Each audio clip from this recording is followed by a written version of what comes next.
Patrick Klepek, it's time to talk about The Acolyte Episode 5 right here on Decoding TV. Before we get into our conversation, we got to acknowledge something that happened in last week's episode of The Acolyte. There is a character in Star Wars named Ki-Adi-Mundi. He was in one of those scenes in The Phantom Menace where there is the Jedi High Council. If you want to visualize who this character is, he basically looks like a cone head. But instead of like a smooth cone, it's all kind of craggly like a mountain up there, right? Got a large skull shape, Jedi dude. And when I saw him pop up in The Acolyte, I was like, oh, it's a guy that looks like that guy that we saw in Phantom Menace. Sure. Right? I didn't know if it was the same guy. I didn't know if it was like the father of that guy. I didn't know if it was just. Who cares? I don't know if it's. Who cares? I didn't know if it was just another guy of the same species and they kind of looked alike.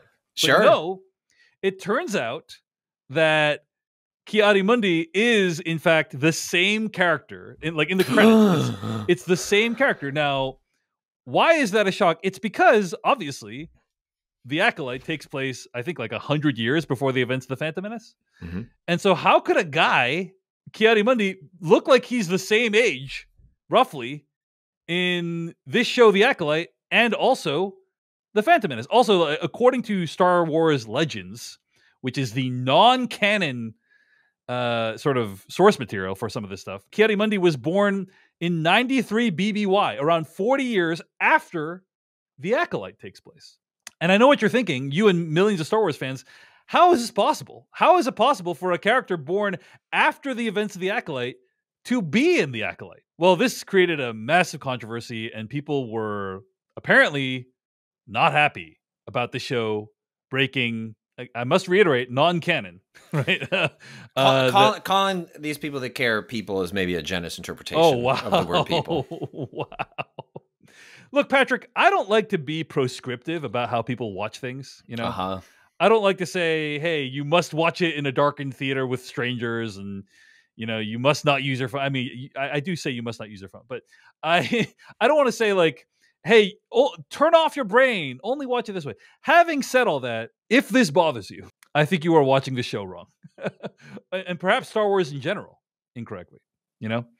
Well, again, I think I think this turf war or this blow up is a natural extension of a culture war as entertainment, where it like the fandom and your relationship to it supersedes your ability to enjoy the material itself. Where the obsession like the game is, hey, yes. How much can I complain about Ki-Adi-Mundi's age? Correct. Like Not this is like, right. Yeah. Yes. It's like, how can I reaffirm my identity as a true believer of Star Wars by complaining about Ki-Adi-Mundi's age rather than, hey, let's just enjoy this nice little Easter egg. Can you imagine, by the way, some poor writer or script supervisor was like, oh, hey, what if we made this guy in this Jedi room the same guy from the Phantom? Wouldn't that be so cool? People are going to freaking love this. They're gonna love this little Easter egg that like you have to be paying close attention to care about.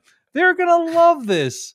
And then they put it in, and of course, the reaction is people freaking hate this because it breaks canon, according to them. Anyway, I think it's very silly, and also George Lucas occasionally broke canon himself. Constantly, like he was not like that. That is the thing that I think is ultimately so frustrating about this is that do any research on Luke. I mean, Lucas cared deeply about his world, his characters, but in a very like Steve Jobsian way, like was also willing to do the thing that's cool or interesting rather than sticking to arbitrary rules that you made for yourself. And that's just, again, it's so illustrative of, it's not just Star Wars. Star Wars like this is happening over and over because Star Wars has like so many millennial older fans that like fall into this bucket, and this is their identity and relationship with this property that they expect to grow alongside them. And that's why this happens over and over with this specific property, but it's everywhere. And it's, if you find yourself being one of those people, like it's okay to like, I also don't, I'm like, it's okay to care. Like it's okay to enjoy, be invested in, be over invested in like the lore and world. Like, but there's a line that people used to be able to dance, and I'm sure the internet is like poured fuel on this fire for this fine line to not be walked anymore, or at least weirdos to find each other online and then create whole communities to harass and project it outward. But it's okay to care. It's just if caring about these elements overwrites your ability to engage with the work, like I think that's a moment to sit back and wonder, like, why am I watching this in the first place? Yeah, I mean, I think it's just this story served as a flashpoint because it just gives more ammo to the people who hate this show. It's like, here's another way in which they've disrespected the lore. How dare people disrespect the age of Ki-Adi-Mundi, one of the most important characters of the Star Wars universe? I mean, we are. I mean, everyone's always saying we are in the age of Ki-Adi-Mundi. Show some respect. It's Ki-Adi-Mundi's world.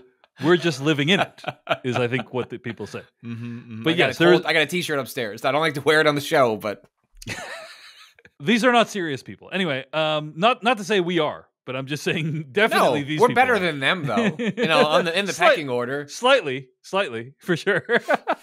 Anyway, okay, Patrick, The Acolyte episode 5, entitled "Night." What did you think of this episode? I don't know where this story is going to land. But hot damn, did this episode have a lot of really fun action. There are really incredible combat sequences throughout. I thought it was a thrilling episode. I was thoroughly entertained. If this had been connected to the last episode, it might have become like a thrilling hour of television as opposed to what it ended up being, which was a thrilling half hour of television. But I thought there's a really inventive, interesting depictions of the Force, of lightsabers. And I think you and I have talked about this many times as people who aren't as wrapped up, as invested in the like overall plot machinations of the Star Wars universe. What am I here for? Well, I'd like to be entertained, and I'd love to see some cool, inventive combat in action. And I think this episode 100% delivered on that. This episode probably had one of the best lightsaber fight sequences in all of Star Wars history. I think. Agreed. Right? Like this is up there with some of the prequel trilogy. I mean, just the way, the ideas that they had for how the combat would work with a guy using the Force in an interesting way. Some of the big emotional moments were effective. The choreography was great. The camera work was great. Just in terms of action, a beautiful episode that is almost worth watching on its own because of how spectacular it is. So, in terms of action, I think this episode completely nails it. Character-wise, not loving it. Not loving how the characters are working out. Not loving like characters that make specific decisions. And you know, in the past, you've talked about the pacing of the show and how you found it frustrating. I really think that's on display here. I mean, this episode is meant to be an accompaniment to the last episode. It's called Night. The last episode was called Day. It really feels like these two episodes should have been viewed together. Like after you watch last episode and then you watch this episode, you know, it's like that's a really good 1 hour long episode, but instead they stretched it out into 2 weeks. And I honestly think it does blunt the impact a little bit of experiencing the show. So we'll talk more about like the decisions the characters make later on. But in terms of action, really great stuff. I will also say, just like, you know, I know people don't like to hear my Ahsoka hate, but like if you compare this to like some of the action scenes in Ahsoka, right? Like in Ahsoka, it's literally waving around the lightsaber, slowly walking towards blasters, blaster lasers, and so on and so forth. And this show, like the camera is so dynamic. It's changing perspective. You have a mix of shots. There's like wide angle shots. There's close ups.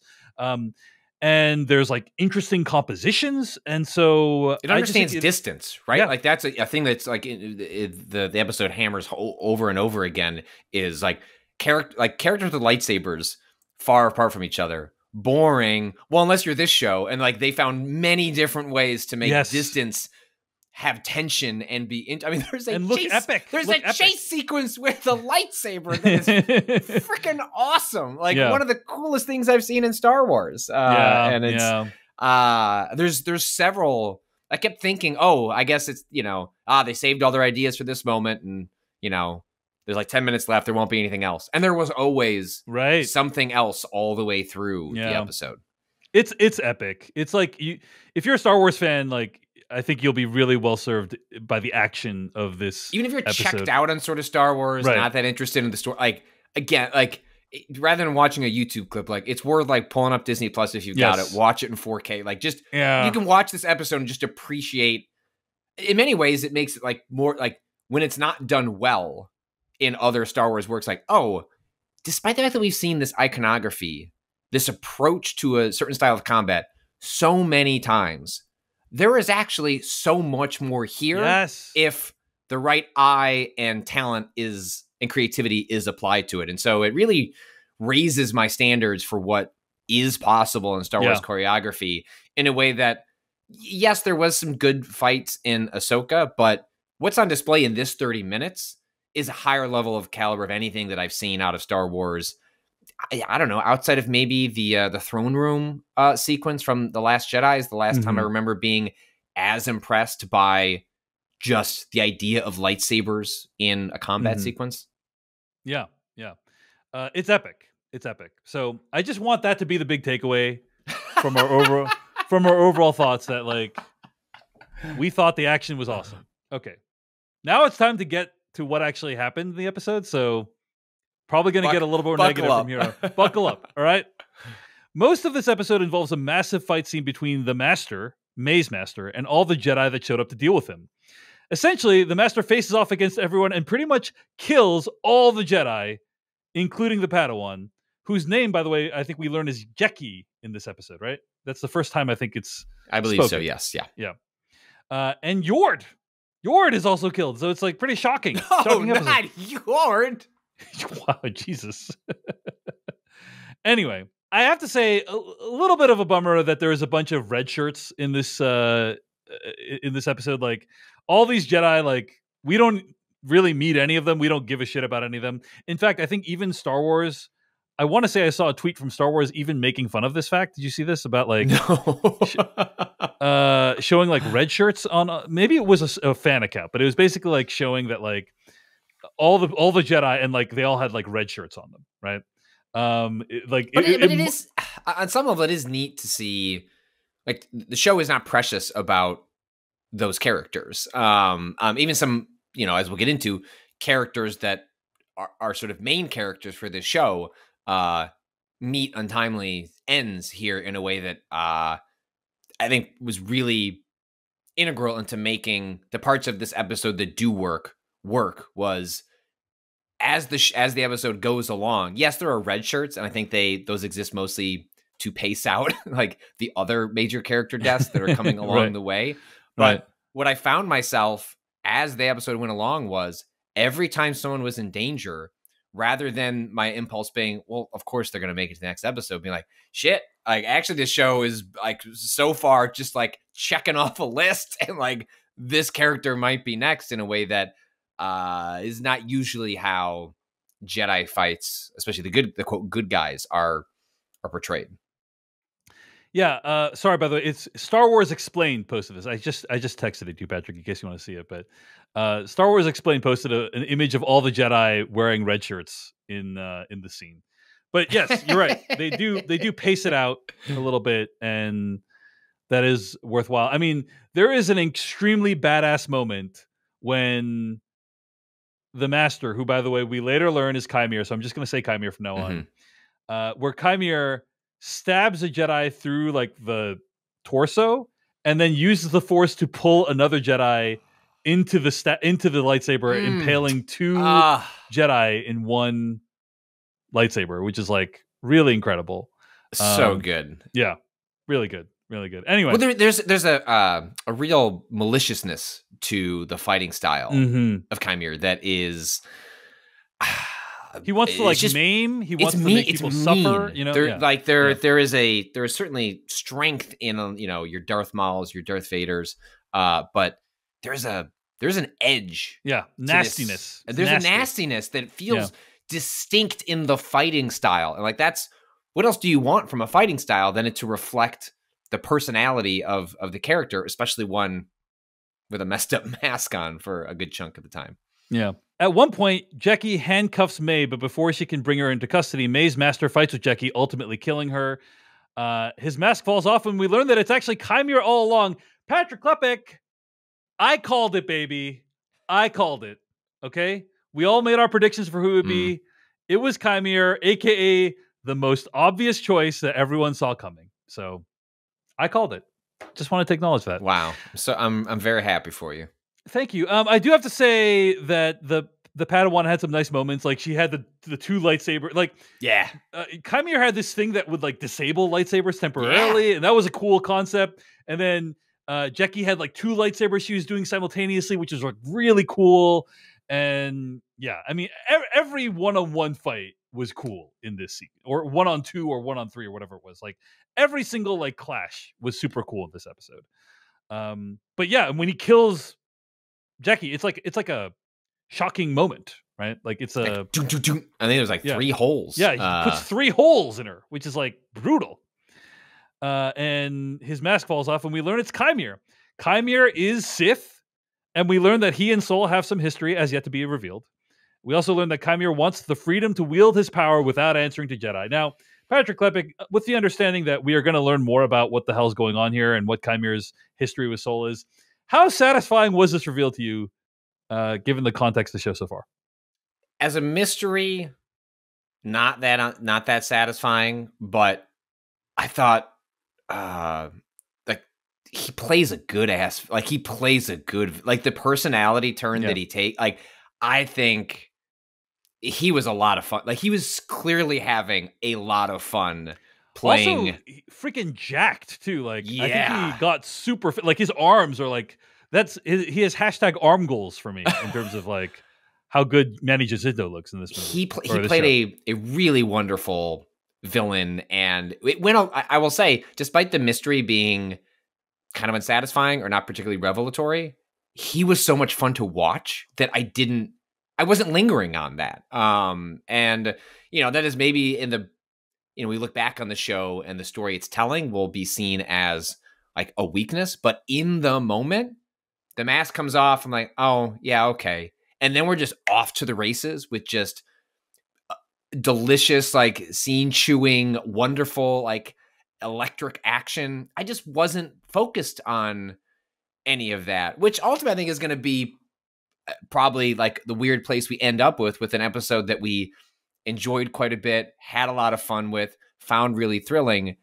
But in terms of where we end up story-wise, character-wise, it's almost like all the action was a smokescreen. Like, oh, don't worry about that stuff, because when we get back to it, you're gonna go, huh? Oh, huh? What are we doing? But the reveal itself did not bother me, because I thought the actual acting behind the character was just a lot of fun. Yeah, okay. I mean, yeah, the acting was great, but I don't know. Like, we'll see how things play out, but it's pretty unsatisfying, I think, because we talked over some of the other options last week, and several of those options were more interesting, I think, right? Because they would have been given more motivation in the show. Like, we had discussed the possibility that maybe it would be Mother Vernestra, right? Or Mother Enisea, that's what I mean. Right. It's like, oh, that would be cool, because it's like, oh, she would have a reason to want to kill Jedi, right? Like, a reason that is already, like, we don't even need to fill in that much. Right. Like, now we're going to spend 3 more episodes filling in like, backstory why does Chimera hate Soul? And to be fair, I think Mother Enisea and Mother Coral might be involved in that. For sure, right? So, like, we might learn more about that. But, like, as a reveal, it's kind of limp, because it's like, well, we don't know anything. We don't know what the deal is. And in fact, one of the most frustrating things about the show is Soul keeps saying to Osha, I promise I'm going to explain this to you, but we got to go on this trip first. Osha, I'm going to explain this to you, but we got to get back on the ship first. And then he literally gets shot and incapacitated before he can. It's like they're really figuring out ways to drag out this reveal, and I don't know. I probably feel very differently about this show if I was watching it binge style as opposed to week to week, because it just feels like, wow, they're really trying to keep this information from the audience. At the same time as that's true, I gotta admire them introducing these characters, Yord and Jackie from the first episode, getting you to invest in them a little bit, and then just straight up killing them off in episode 5. Like, that is like a bold decision. Like both of them too. I thought, oh, maybe they kill one so one can mourn the other, but no, they're just offing both of them. Everyone except Sol and Osha die basically, and May, So, and Basil, the tracker. Even Pip dies. I don't know if you noticed that. I did. I love you, Pip. Yeah, is what she said. Osha uses Pip to attract all those bugs, Umbra moths, they're called, to Chimere, and they carry him off for like 5 seconds before he kills them all. All right. So anyway, Sol is about to tell May everything, but Sol is about to tell Osha everything, but May shoots Sol and incapacitates him. Osha and May meet again. May says they've brainwashed Osha. May subdues Osha and then cuts off her own hair with a lightsaber. She has now become Osha, and she revives Sol and is like, "Hey, I'm Osha now. Let's go back to your ship." They make a huge point in this episode of why are you wearing the mask? So the Jedi can't read my mind. Wasn't he just going to be able to read her mind and know that's not, or because she understands the Force, can she block? But also, wouldn't he then be suspicious? Why are you blocking me, bro? Chimere also, let me put it this way. Patrick. Even if you aren't a Jedi master, even if you don't have mastery of the Force, even if you can't read people's minds, May was still acting suspicious as shit at the end of the episode, right? She wakes up Sol, and Sol's like, "Where is she? Is she still alive?" And May's like, "Who?" It's like, who the hell do you think he's talking about? Like, why are you acting so weird, May? Like, May wasn't even passing as Osha for like a normal person who's not Jedi, So I'm saying, it's weird that Sol didn't recognize. If that is not immediately, like, I can buy for the end of the episode. Fine, he's a little dazed, confused. It's taking a moment to get his bearings. But if that is not resolved immediately, like this goes on for an episode, like the wacky hijinks of using a lightsaber to, cut off your part of your hair, like that is just, that's a level of logic I cannot put aside for too long. Right. But I'm worried. I'm worried that's where the show is going for the next episode. Yeah, imagine if the next 3 episodes are all about May's adventure with Sol. David will just simply... Well, it's Patrick here. I'm here to review the newest episode of The Acolyte. David refuses to keep watching the show, but I'm here. Yes. So please, for the sake of the show, don't do that. I think, May does seem to indicate like the version of events we were presented with in, I think it was episode 2, right? Are not accurate. They've brainwashed her. Like, we know the Jedi can manipulate minds. Like, someone, either the witches or the Jedi, got into Osha's head and made up some memories for her, and that's what we saw in that episode, right? That's my assumption as to what's going on here, because I think we both believe like what we saw in that episode is not fully representative of what actually happened. So it's like, okay, so that's clear. But I think there's a lot of baffling things that happen this episode. Specifically, literally anything May does is confusing. Last episode, she has journeyed to kill Kalnaka, I think is the Jedi, and she just decides, hey, I'm not going to do this. Like at the last minute, she's like, I don't want to do this anymore. And then this episode, she's like running away from the Master, which that kind of makes sense. Why did you betray me? I don't know. I'll work with you again. Like, right. And then she's like, okay, I'm going to take Osha's place.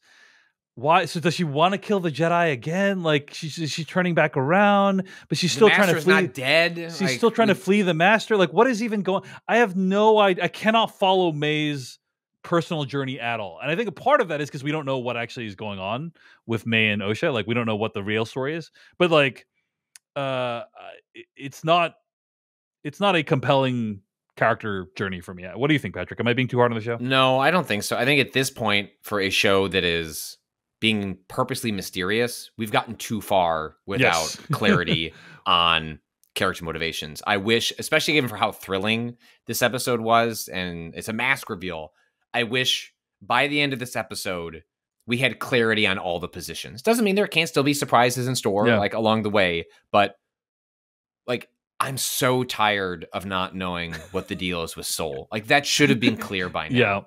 Yeah. And it's obvious they're saving it for a big climactic moment, like in a future episode, but it is the pace at which these motivations, and again, it's not just like, it's one thing for a character to wear a mask and for that to be a surprise. Like, the main characters don't have clear motivations at this point because they're just purposely obfuscating why and how they're acting, and it's detrimental to the show. It's detrimental to the audience. It's just bad storytelling at this point. They're waiting too far, assuming that they're getting too much juice out of the mystery, and at this point, it's proving frustrating, and it's dragging the story down. Yeah, I mean, I think we talked about the Apple TV Plus show Presumed Innocent earlier on this episode, and it's really stark, the contrast between, like, it feels like there's all these mysteries this show is dragging out week to week, whereas Presumed Innocent will present a mystery and then, like, literally answer it the week after. Like, the episode after, it'll be like, hey, we're going to solve that right now. Whereas we've been waiting, like, 4 episodes to understand now what the deal is with Soul and May and Osha. And I understand parceling it out bit by bit, but, like, I think you and I agree, pacing-wise, it's stretching the audience's patience. Now, maybe, Patrick, we're going to get to the reveal and it'll be like, oh, I get it now. Like, this is why they wanted to do it like this. But probably not. Anyway, from an action perspective, one of the greatest episodes of Star Wars ever. Yeah. From a character perspective, not great. Well, we continue to be in wait and see mode, and you can only do that for so long. I think you and I are, great appreciators of television. We're patient, but at the point that our patience is being tested this far, on some level, that eventually falls on the show to answer the call, to provide motivation for the audience to sustain that disbelief. And I just don't think the show is meeting us halfway on that part so far. Indeed. Well, anyway, those are some thoughts on the Acolyte episode 5. We'll be back next week with a conversation about the Acolyte episode 6. Hey everyone, David Chen here. Thank you so much for watching that video from Decoding TV. If you want to get an audio version of the show, all you got to do is go to podcast.decodingtv.com. And if you want to support what we do, get ad-free episodes of the podcast and also bonus episodes of the podcast, go to decodingtv.com and become a paid member. Of course, you can also like and subscribe for more. We appreciate it. Thanks. See you later.